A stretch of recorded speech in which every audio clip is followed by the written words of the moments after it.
12월 성탄절, 크리스마스가 있는 달, 성탄의 계절이라고 하죠. 성탄절 누구 생일인가요?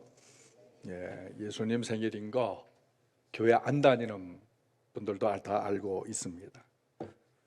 그런데 왜 크리스마스라고 할까? 이 크리스는 예수님을 말하고 마스는 예배를 말해요. 라틴어인데, 그러니까 메리 크리스마스 하면은 예수님을 즐겁게 예배하는 날이에요. 우리 12월 성탄의 계절 맞이했는데 옆 사람과 메리 크리스마스.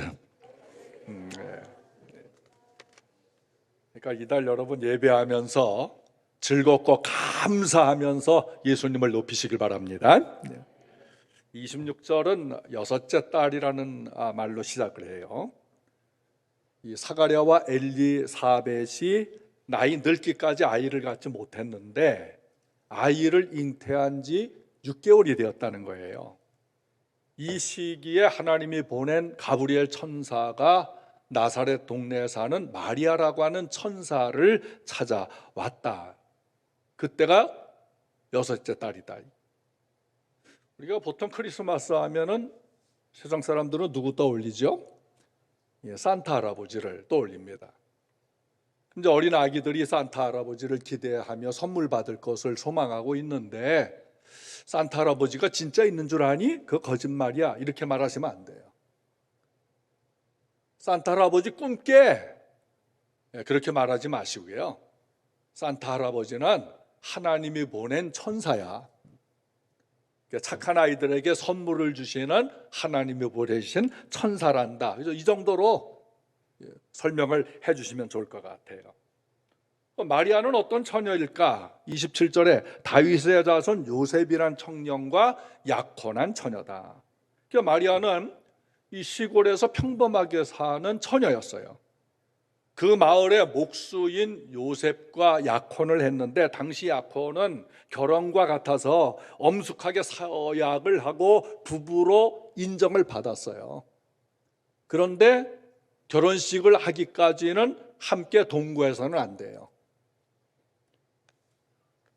그러니까 결혼하기 전 신부는 상상의 나라를 펴죠. 무슨 상상의 나라입니까? 행복한 상상의 나라예요. 신혼집을 꾸미고 살림살이를 준비하고 예식을 어떻게 할까 굉장히 많은 신경을 쓰고 스트레스를 받으면서도 행복한 그 꿈, 그 상상의 나라를 펴면서 신혼의 단꿈, 그걸 꾸게 되죠. 근데 마리아가 행복한 꿈을 꾸고 있을 때에 천사 마리아가 나타나 말했어요. 28절에 그에게 들어가 이르되 은혜를 받은 자여 평안할지어다. 주께서 너와 함께 하시도다 하니 처녀가 그 말을 듣고 놀라 이런 인사가 어찌함인가 생각하며 천사가 이르되 마리아여 무서워하지 마라. 내가 하나님의 은혜를 입었느니라. 마리아 너 하나님의 은혜를 지금 입어서 어떤 은혜를 입었을까요? 평안한 은혜. 하나님이 너와 함께 하시는 은혜를 입었다. 그래요. 예배하는 우리 사랑하는 성도들, 하나님이 함께 하셔서 계속해서 평안한 은혜가 함께 하시기를 축복합니다. 마리아 깜짝 놀라면서 생각을 했어요. 아니 도대체 이게 무슨 일이지? 나에게 은혜를 입었다. 그 입은 은혜가 뭐지? 그 다음 말이 더 놀라게 한 거예요. 34절 보라 내가 잉태하여 아들을 낳으리니 그 이름을 예수라 하라. 은혜를 받았는데 충격적인 은혜요. 놀라서 기절할 은혜, 아주 무서운 은혜를 받았어요. 내가 잉태를 해. 아들을 낳는다니까? 그 이름은 예수야. 아니 세상에 뭐 이런 은혜가 다 있지? 생각하면서 얼토당토하는 소리 하지 마세요. 나는 처녀예요. 난 남자 알지 못해요. 남자 요셉과 약혼했지만 손잡아 본 적도 없어요. 그런 처녀인 내가 어떻게 아기를 갖는단 말이에요? 어찌 그런 일이 있을 수가 있느냐? 하나님께서 함께 하시고 계속 평안한 은혜 받은 것은 좋은데 그 받은 은혜가 약혼한 요셉과는 전혀 관계없는 아기를 잉태한다. 이게 얼마나 갈등이고요, 받아들일 수 없는 고민이 되겠어요. 엄청난 부담이고요, 무서운 은혜였습니다. 결혼 전에 동거는요, 그 당시 법이 부도덕한 것으로 간주되었기 때문에 간음죄로 여겨져서 여자는 돌로 쳐 죽임을 당해야 돼. 남자는 일방적으로 이혼 증서를 써서 여자에게 주면은 끝이야, 파혼이에요. 처녀인 내가 임신을 한다니 무섭잖아요. 이거 순종해야 되냐 말아야 되나, 이런 고민과 갈등이 마음을 어둡게 하고요, 엄청난 부담이 되어진 거예요. 여러분, 우리가 하나님의 은혜 받는 것은 참 좋아요. 이 시간도 은혜가 받기를 바랍니다. 하나님의 은혜 받았다, 이건 다 좋은 거예요. 그런데 그 은혜 가운데에는 너무나 고민되고 갈등되고 걱정이 되고 짐이 돼서 밤잠을 설치고 스트레스를 받는 그런 은혜도 있다는 겁니다. 지금 마리아가 그런 은혜를 받고 있는 겁니다. 제가 목회자로 부름받았다, 이런 소명의식이 왔을 때에 그건 은혜죠. 야, 목사로 부름받았다, 이 은혜예요. 근데 엄청난 고민이 되는 겁니다. 이 부르심의 증거가 도대체 뭐냐. 그래서 그날 저녁 철야 기도를 한절히 하면서 해답을 얻으려고, 나를 도대체 부르심의 그 증거가 뭐냐. 근데 굉장히 식은땀도 흐르고요, 아버지께 긴 편지를 썼습니다. 아버지, 제가 아버지의 기대에 어긋나는 길을 가야 될 것 같습니다.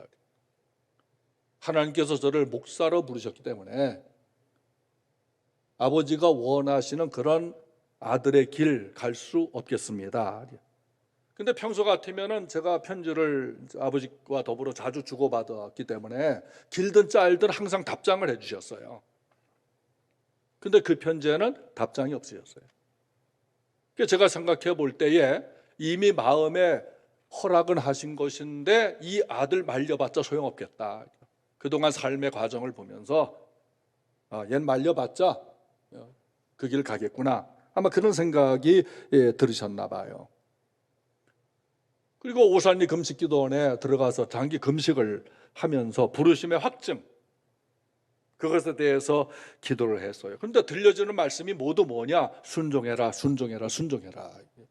그러니까 목사님들이 하시는 말씀마다 순종해라, 순종해라, 순종해라. 연말이 되면 각 기관, 부서, 구역 임원 선정하고 봉사자들, 교사, 찬양대, 교회 많은 봉사할 거 있잖아요. 여기에 성도들을 많이 지원하기를 원하고 있습니다. 또 일방적으로 임명하고 부탁하는 경우도 있지요. 교회의 주인이신 예수께서 우리에게 하라고 맡겨준 일, 그게 은혜일까요? 은혜가 아닐까요? 잘 되라고 맡겨주신 일일까요? 안 되라고 하는 것일까? 복받는 일일까? 저주받는 일일까? 내 생각과 내 계획과 전혀 달라도 내가 하고 싶든지 하고 싶든지 간에 하나님께서 뭔가 주신 일이 있어요. 사명, 너 이것 좀 해라. 그게 자의적이든지 타의적이든지 내가 원해서든지 강제적이든지 맡겨진 그 일이 있습니다. 그것을 사명이라고 그래요.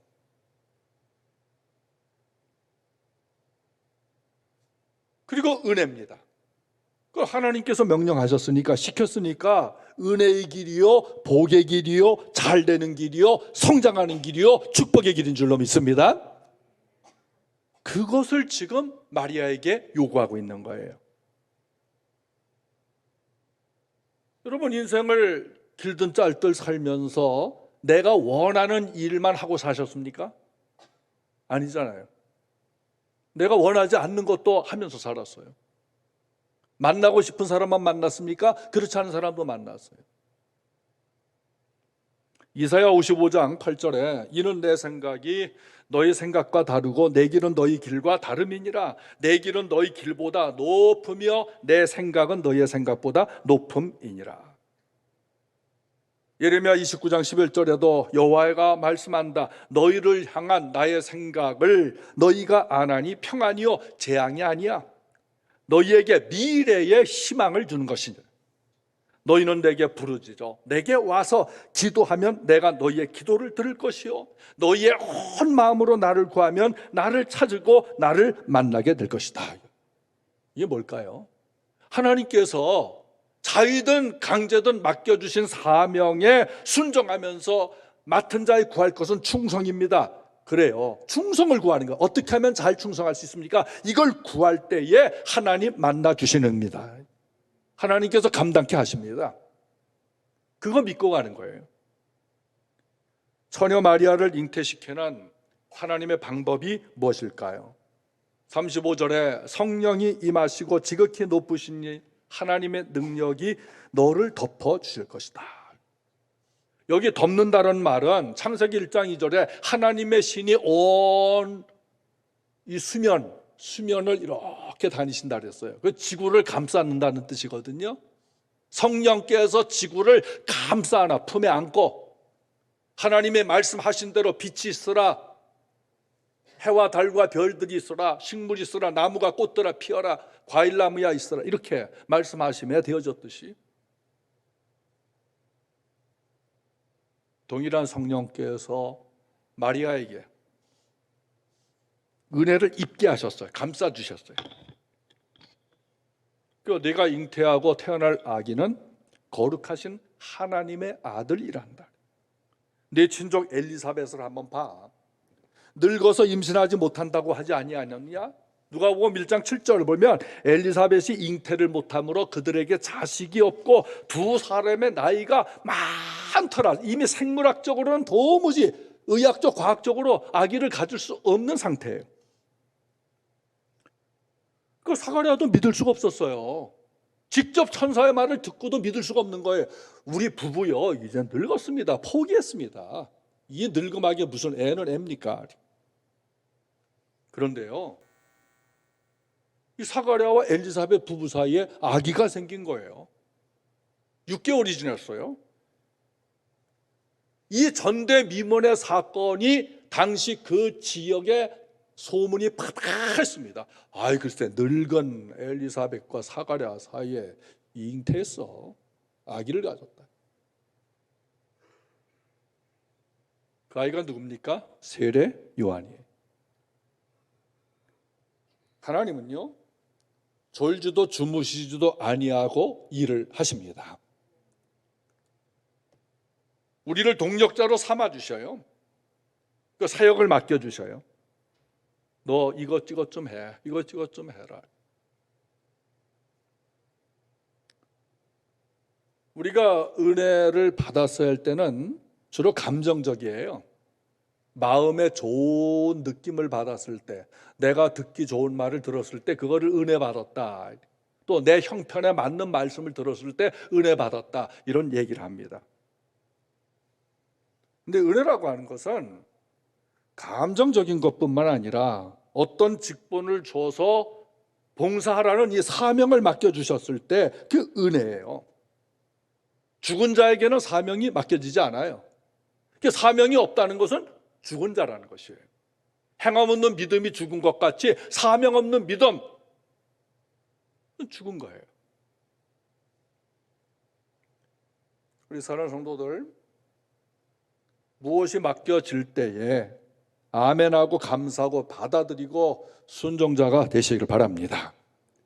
고민돼요. 고민됩니다. 사실 이 고민을 증가시키는 것이 맡겨진 일이에요. 사명이에요. 내가 어떻게 하나? 난 못해요. 사실 우리의 지성과 가지고 있는 어떤 소유, 나의 건강, 나의 형편을 생각하면 할 수가 없어요. 고민과 갈등이 되는 겁니다. 그러나 순종은 고민을 멈추게 합니다. 37절에 천사가 대저 하나님의 모든 말씀은 능하지 못하심이 없느니라. 우리 사는 성도들, 하나님 말씀을 믿지요? 믿지요? 하나님 말씀은 불가능이 없습니다. 창세기 1장에 창조 시부터 태초에 하나님께서 말씀을 하신 거예요. 창조의 능력. 마리아가 이르되 주의 여종이오니 말씀대로 내게 이루어지이다. 순종하기로 마음을 굳혔어요. 순종을 결심하고 나니까요, 마음이 평안한 거예요. 찬양이 나옵니다. 1장 46절부터요, 마리아의 찬양이 나오는데요, 내 영혼이 주를 찬양하며 내 마음이 하나님 내 구주를 기뻐함은 그의 여종의 비천함을 돌보시고 이제부로는 만세에 나를 복이 있다 일컬으리로다. 능하신 이가 큰 일을 내게 행하셨으니 그 이름은 거룩하시고 긍휼하심이 두려워하는 자에게 대대에 이르며 그의 팔로 힘을 보이사 마음이 생각이 교만한 자들을 다 흩어지시고 비천한 자를 높여주시는도다. 찬양이 나와. 거기에 감사가 있어. 지극히 높으신 하나님께 영광 돌리는 것이. 그럼 동정녀 마리아가 낳은 예수님은 누구실까? 32절 지극히 높으신 하나님의 아들이 다윗의 왕의 위를 받고 영원히 다스리는 왕이셔. 그의 나라는 무궁하다. 그 아기는 왕이다. 이름은 예수다. 우리 구세주, 자기들의 백성의 죄악을 저희 죄에서 다 구원해 주실 분이 하나님이라는 뜻이에요. 예수님은 죄 없이 태어나기로 되어 있었기 때문에 남자의 개입이 전혀 없이 오직 성령의 능력으로 마리아의 몸을 빌려서 마리아의 몸 안에 잉태가 되어 인간으로 오신 하나님이십니다. 예수님은 죄인인 인간이 구원자가 되기 위해 우리와 같은 사람이 되셔야만 해요. 여러분, 좋은 집에요, 평생 동안 좋은 집에 태어나서 좋은 집에서만 사는 사람은요, 월세 사는 사람 공감 못해요. 다 그렇게 사는 줄 알아요. 집 없는 사람을 공감할 수가 없어요. 망해서 월세집에 살아봐야 이 고달픈, 이 집 없는 이 고달픔, 그걸 알게 공감을 하게 되죠. 장애를 입어보지 아니하고는 장애우들을 공감을 할 수가 없어요.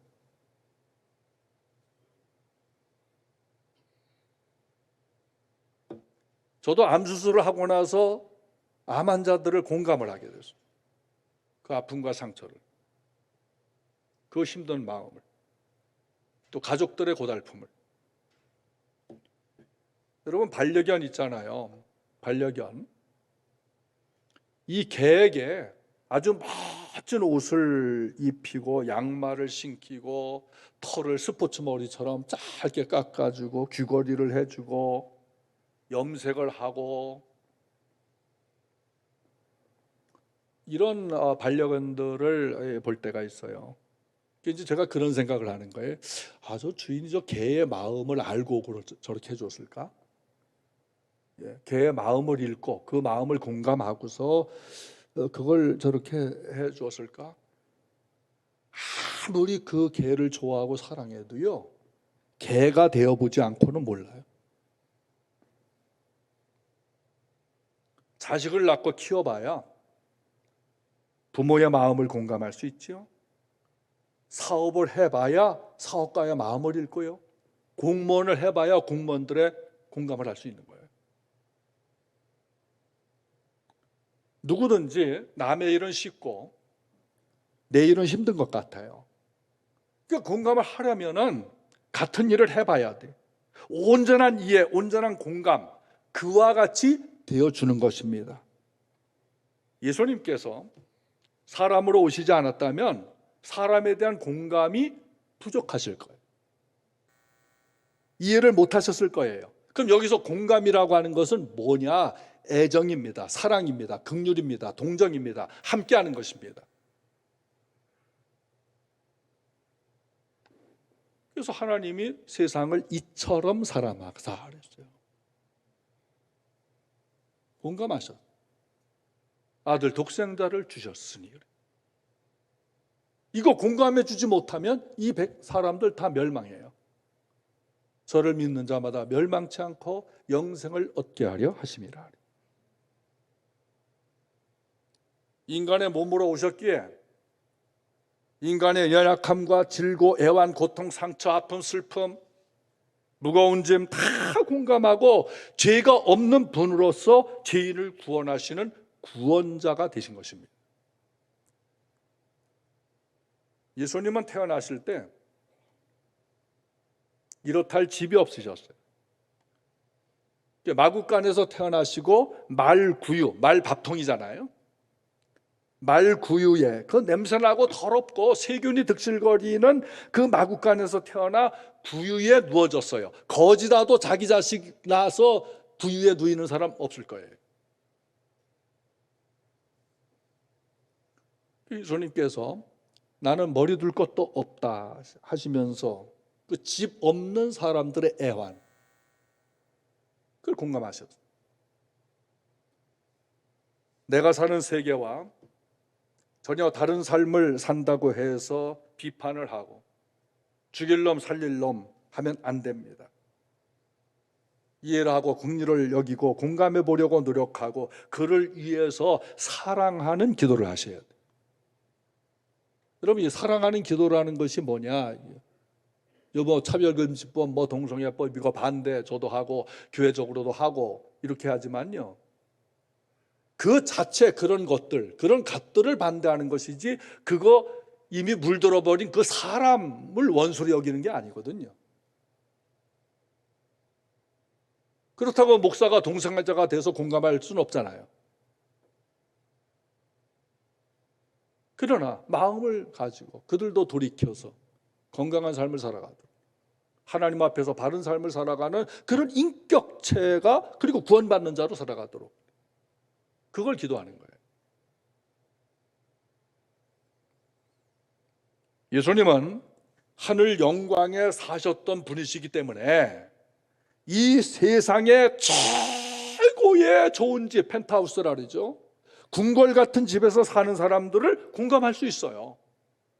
마구간에서 태어나셨고 가난한 목수의 아들로 성장하셨기에 달동네 비난한 곳에서 아주 가난하게 사는 이런 사람들도 공감하시는 거예요. 예수님은 하나님의 아들이십니다. 어떤 인간도 하나님의 아들인 예수님보다 더 높을 수가 없어요. 예수는 모든 만물과 권력과 권세의 머리이십니다. 그분은 왕이십니다. 그 왕, 높으신 분, 그 주인, 우리에게 명령하시는 거예요. 사명을 주시는 겁니다. 그러면 국회에서요, 어떤 법을 제정을 해서 공포를 했는데 나와 의논도 없이, 나와 상관도 없이, 내 의견에 맞는 것도 아니고 내가 원하는 법도 아닌데 국회의원들이 법을 제정해서 일방적으로 공포를 해버렸어요. 그럼 나는 어떻게 돼요? 싫든 좋든 지켜야 되는 거예요. 왜? 대한민국 국민으로서. 저 법은 나한테 맞지 않아. 그래도 지켜야 돼요. 국회법이 아니더라도 대통령령으로, 국무총리령으로, 장관령으로, 아니 시장의 영으로라도 규칙을 만들어 놓으면요, 시민으로서 지켜야 돼요. 내가 지키기 싫어도요.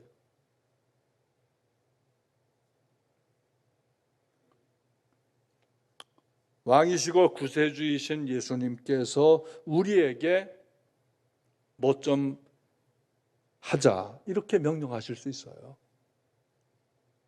그 명령이 어떻게 옵니까? 사람을 통해서 와요.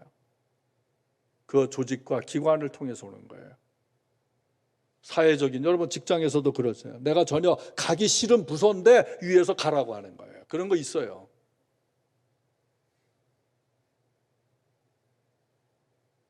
그 순종이라고 하는 것은요, 뭔가 맡겨졌다. 이 나가 나에게 그래도 그러니까 일 없는 사람이 아니라 뭔가 맡겨졌다. 그건 은혜인데 이게 순종하려니까 굉장히 고민이 돼요. 왜 고민됩니까? 힘드니까. 때로 하기 싫은 마음도 있으니까. 그게 힘들어요. 우리는 늘 평안을 원합니다. 늘 평안을 원해요.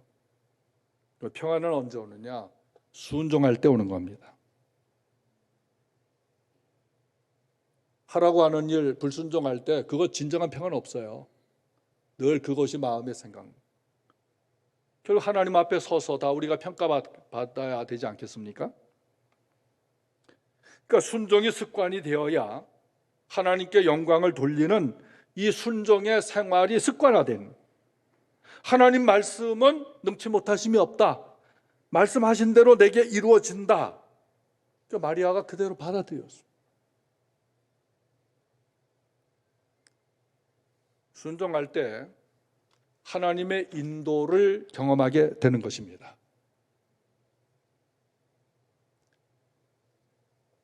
다니엘 3장에 나오는 세 친구가 우상에 절하지 않으면 화형을 당해요. 그건 순종할 것인가 말 것인가, 이게 순간적으로라도 어떤 고민이 있지 않겠어요. 우리가 우상 앞에 절하고 그냥 평안히, 육신의 평안히 이렇게 살아가느냐, 아니면 절하지 않고 불구동 속에 집어넣어지느냐. 여러분, 이게 얼마나 무서운 시험입니까? 엄청난 시험입니다. 고민이 됩니다.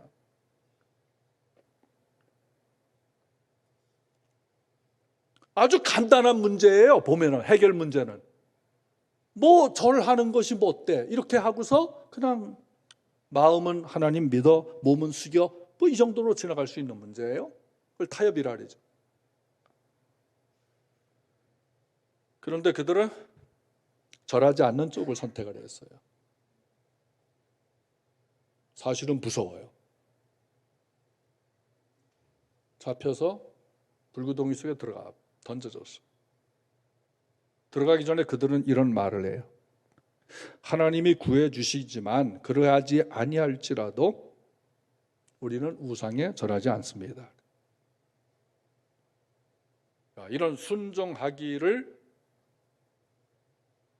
내가 순종하다가 죽어도 좋다, 이런 순종을 결심하니까 마음이 평안한 거예요. 그래서 순교하는 겁니다.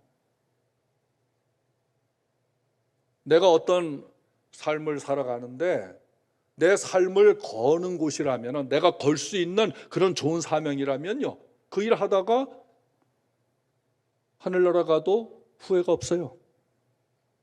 아쉬움이 없는 거예요. 우리는 그런 사람들을 사명자라 그래요.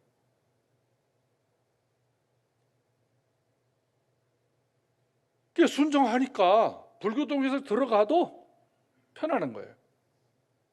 여러분, 하나님 주시는 평강을요, 그냥 물리적인 거, 환경적인 거, 상황적인 거, 이것만 생각하지 마세요. 육신적인 것만. 내면이 아름다워야 외모도 아름답다 했는데, 내면에 평안 없이 외적 상황만 좋아지면 뭐 하겠습니까?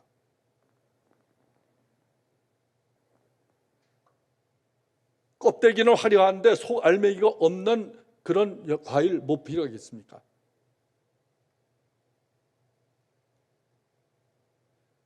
그러니까 이 믿음이라고 하는 것은요, 믿음이라고 하는 것은 굉장한 이 갈등, 고민되고 짐이 되고 힘들고 이런 것인데, 그 믿음을 평가할 수 있는 근거가 뭐예요? 그 하라고 하신 것을 감당하느냐 못하느냐 이거잖아요. 그걸 우리는 한마디로 순종이라고 합니다.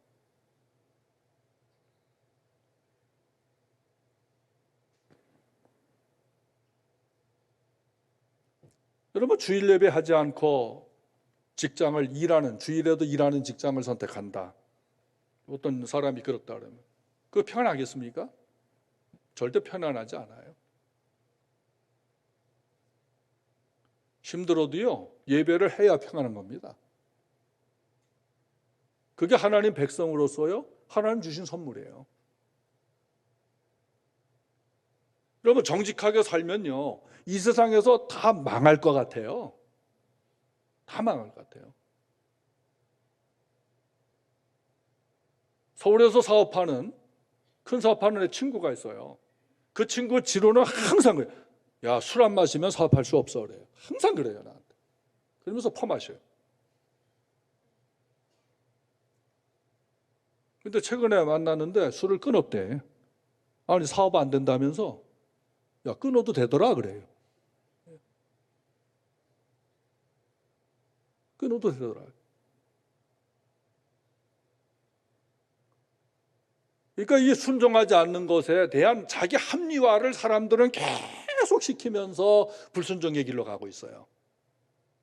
아니면 남에게 책임을 떠맡기면서 결국은 내가 안 하면 내가 할 것을 남이 하게 돼 있거든요. 딴 사람이 맡겨요.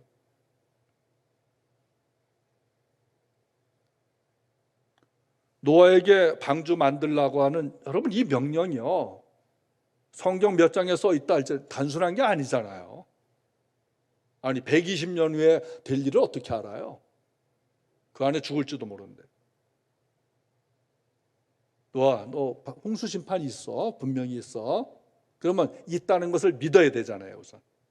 또 가족의 동의를 받아야 되잖아요. 혼자 할 수 없잖아요.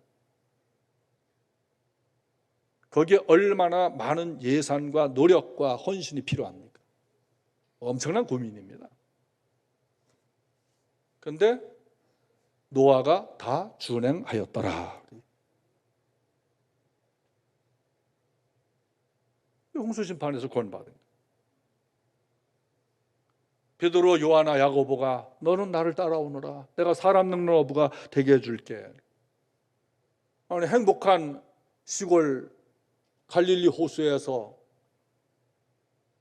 어부로 별 걱정 없이 살아가던 이 젊은이들을 예수님께서 갑자기 나타나셔서 너희들 나 따라와. 여러분, 이 한마디는요, 그 청년들의 운명을 바꾸는 거예요. 완전히 바꾸는 겁니다. 근데 즉시 버려두고 그들은 따라갔어요. 만약 그들이 예수님 안 따라갔다면 우리는 알 수가 있을까요?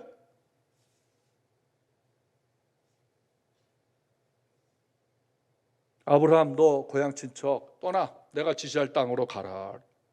얼마나 고민됐겠어요, 사실은. 근데 정리하고 가는 겁니다. 뭘고요? 말씀을 따라갔고.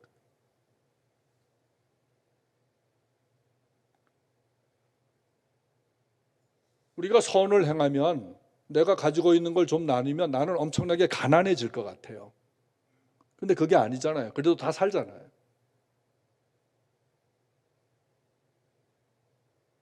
11조 하면은 굶어 죽을 것 같죠? 한 분들 굶어 죽은 사람 있나요?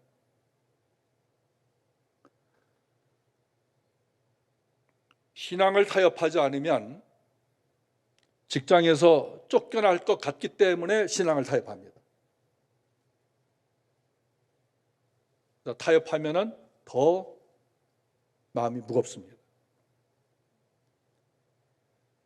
예수님을 주인 삼고 살면 친구가 떠나고 물질도 떠나고 다 떠날 것 같아요. 그러나요? 저도 보니까 예수에 올인해 보니까 처음에는 친구들이 떠나긴 떠나요. 근데 지금은 다 제 편이에요.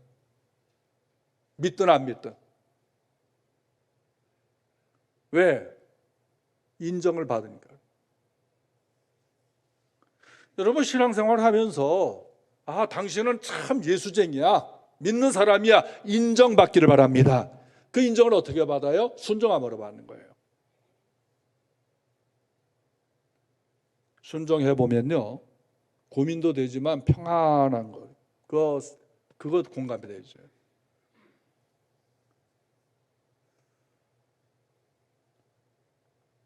순종할 때는요, 좋은 일만 있지 않아요. 엄청난 고난이 따라요. 장애물이 있어요. 방해꾼도 만나요. 어려움도 있어요. 고난도 받아요. 심지어 순종하다가 순교도 당해요.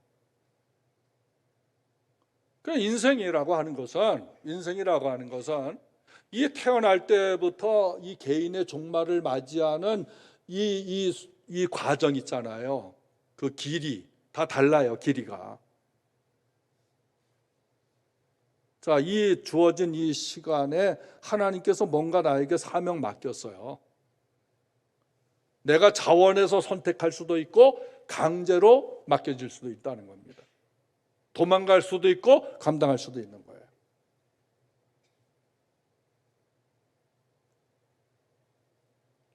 그럼 결국 누가 평안하냐? 이거 누가 평안하냐? 저는 습관이 돼서요. 제가 새벽 기도 할 순서가 아니래도 저는 새벽 기도 준비 다 해놓습니다. 왜? 담당할 목사님이 혹시 무슨 일이 있어서 못 나올까? 그런 것도 있지만 여러분 성악하는 분들, 악기 연주하는 분들이요. 하루라도 연습 안 하면 녹이 쓴다 그래요. 설교자도 그래요. 하루라도 성경을 연구하지 않고 설교를 준비하지 않으면요. 녹이 쓸어버려요. 제가 그걸 느껴요.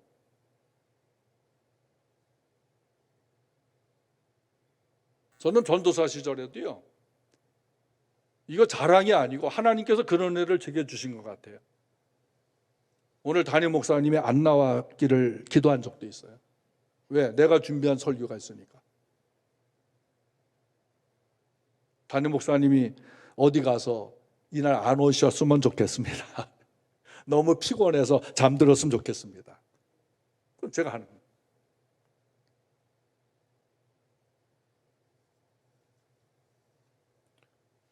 우리 인생을 녹슨 인생으로 만들면 되겠습니까?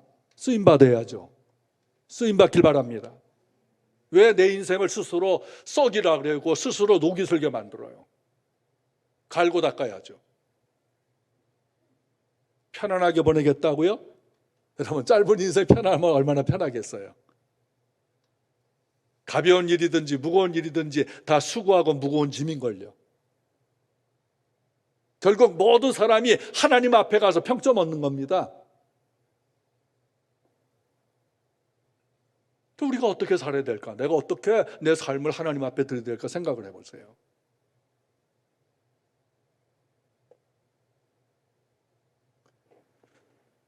순종하다가 고난받지 않는 사람은 한 사람도 없습니다. 찬양대 쉬울 것 같습니까? 1년 내내 하는 거? 주일학교 선생님이 그게 가벼울 것 같습니까? 구역장, 부역장 하는 게 남녀전대 임원한다는 게 다 갈등이 되고 하기 싫어하는 겁니다. 우리 방송팀들이 새벽부터 나와 준비하는 게 우리 보기에는 저게 그냥 하는 것 같습니까? 다 콘티 짜야 됩니다. 밤늦게까지 올려야 됩니다. 순종하기 때문에 이렇게 되는 겁니다. 그럼 우리가 뭘 갖고 있기 때문에, 도대체 뭘 가지고 있기 때문에 큰 소리 치면서 힘으로도 감당할 수 있느냐? 하나님께서 우리에게 주신 것은 예수 그리스도이십니다. 예수 그 이름의 능력, 그 이름의 영광, 그 지극히 높으신 왕 되시는 그 권세,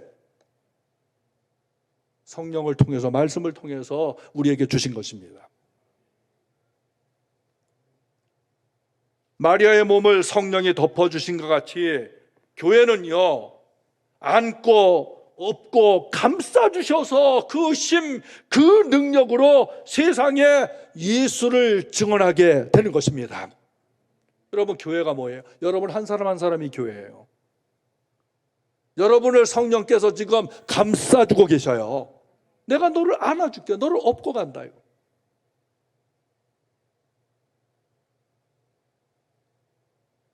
태어나면서부터 일어나지 못하고 성전 문 앞에서 구걸로 사는 장애인에게 금가우는 내게 없거니와 내게 있는 것으로 내게 주노니 예수 그리스도 이름으로 일어나 걸으라. 여러분, 교회는 예수를 선포하는 것이에요. 빛과 소금 되라는 것이 뭡니까? 예수를 나타내라는 것입니다.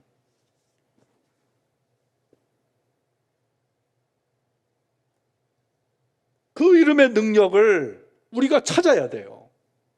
우리 각자가 찾아야 돼요. 예수 이름을 찾고 예수 이름을 선포하고 예수 이름의 그 권세와 그 능력을 찾아야 돼요.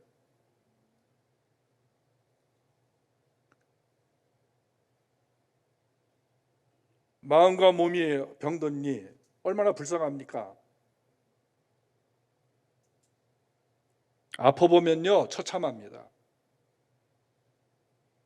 그러나 나를 불쌍히 여기서요, 내가 연약하고 아파도 내가 부족해도 순종하게 싸우니 고쳐 주옵소서. 염치 없을 때가 많아요. 그래도 나를 공감해 주시고 불쌍히 여기시는 하나님, 나를 고쳐주죠. 그럼 예수 능력으로 고침받아 일어날 수가 있는 겁니다. 주님의 부흥은요 심령부터 일으키셔요. 불평하고 탄식하던 사람이요 이 은혜의 순종을 하면요 찬양과 감사의 사람으로 변하게 되는 것입니다. 놀라운 은혜 아닙니까? 그러니까 순종이라고 하는 것은 이성적인, 내 머리 생각, 이성적인 이 선택에 할 것인가 말 것인가 이런 인식을 넘어서 사명이라고 하는 것을 인식하셔야 돼요. 하나님께 주신 사명이다.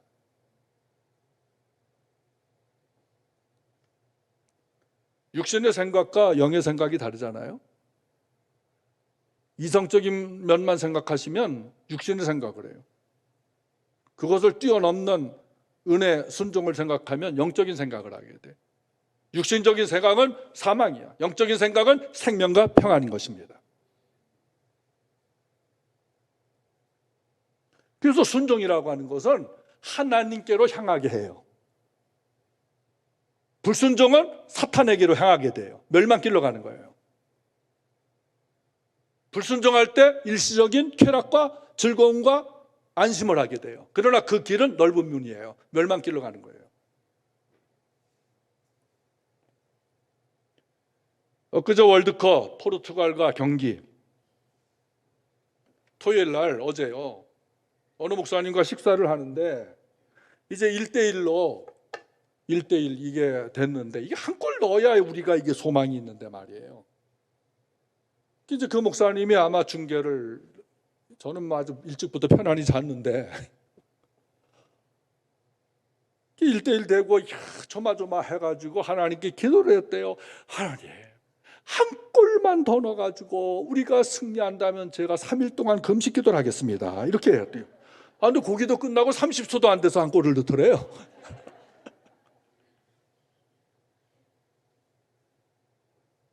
그래서 어제 저녁부터 3일 금식에 들어간다고. 자기가 왜 그런 약속을 했는지 모르겠다고. 그래서 목사님 같은 분이 있으니까 하나님이 도와주신 거예요. 우리 국민 다 같은 마음 아니겠어요? 그런 기도는 안 했어도 같은 마음 아니었겠어요?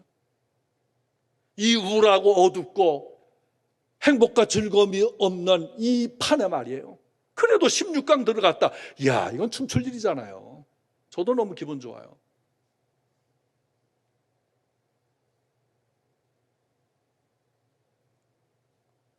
선수들도 잘했지만요, 우리 국민들의 기도 염원, 그 응원이 선수들에게 들어간 거예요. 일반 은혜, 특별 은혜로 들어간 겁니다.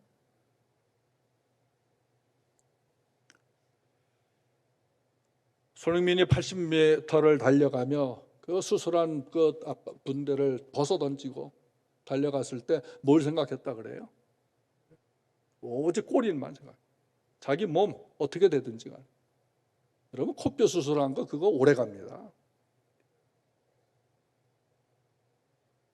그 사명 아닙니까? 순종은 먼저 하나님께 나가는 것이고 말씀을 받아들이는 것이고 주어진 사명 감당하는 것입니다. 예수 이름으로 죄에서 돌이켜지고 회개하고 새로운 사람으로 일어나는 것입니다.